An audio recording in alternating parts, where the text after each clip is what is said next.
Mga ka-horror, maraming salamat sa pagbisita sa ating channel. Ating pakinggan at panoorin ang kwento ng Ang Alulong sa Gubat ng Antipolo, Ikatlong Yugto, Ang Huling Laban. 3 kabataan, 1 taong nawala sa gubat, at 1 sumpa ng kabilugan ng buwan. Si Ray, hindi na tao. Si Janine, naipit sa laban ng 2 nilalang. At ngayong gabi, matatapos ang lahat. Sa isang iglap, bumagsak ang pintuan.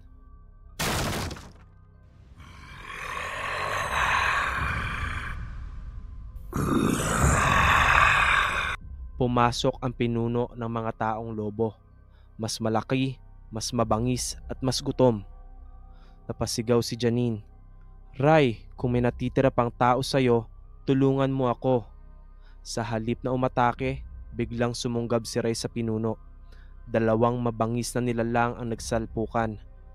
Mga kukot pangil na nagbabanggaan at alon ng sigaw sa gabi.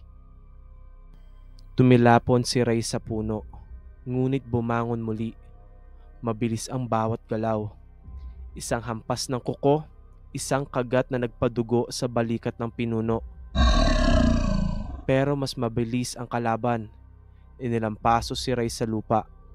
Halos mabali ang mga buto.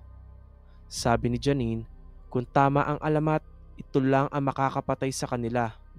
Mula sa kwento ng matatanda, tanging pilak lamang ang makakapagpatigil sa sumpa ng taong lobo. Habang hawak-hawak ni Ray ang pinuno, tumakbo si Janine. Itinapat ang pana at sa isang malakas na hininga, pinakawalan niya ang palaso. Ang pinuno ng mga taong lobo ay bumagsak, nanginginig, at unti-unting naging tao muli. Tumahimik ang gubat. Tanging hingal ng 2 halimaw ang naririnig. Ngunit hindi pa tapos ang lahat. Habang si Ray ay nakaluhod, nanginginig at nagsisimulang magbagong anyo muli, "Janine, tapusin mo na ako bago ako maging kagaya niya." Tugon naman ni Janine, "Hindi, hahanapin natin ang paraan." Ngunit bago pa makapagdesisyon si Janine, sumabog ang liwanag ng kabilugan ng buwan. Mula sa ulap, muling tumubo ang pangil at kuko ni Ray. At sa huling pagkakataon, umatake siya. Hanggang ngayon, walang nakakaalam kung nakaligtas si Janine. Pero sa gabi ng kabilugan ng buwan, 2 alulong pa rin ang naririnig sa gubat ng Antipolo.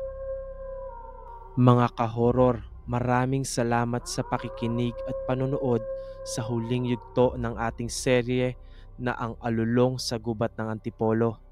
Sana kayo ay natuwa at nalibang sa ating istorya. Huwag kalimutang i-like ang video na ito at mag-subscribe sa Pinas Horror bilang inyong suporta at para sa mas marami pang kaabang-abang na kwentong kababalaghan.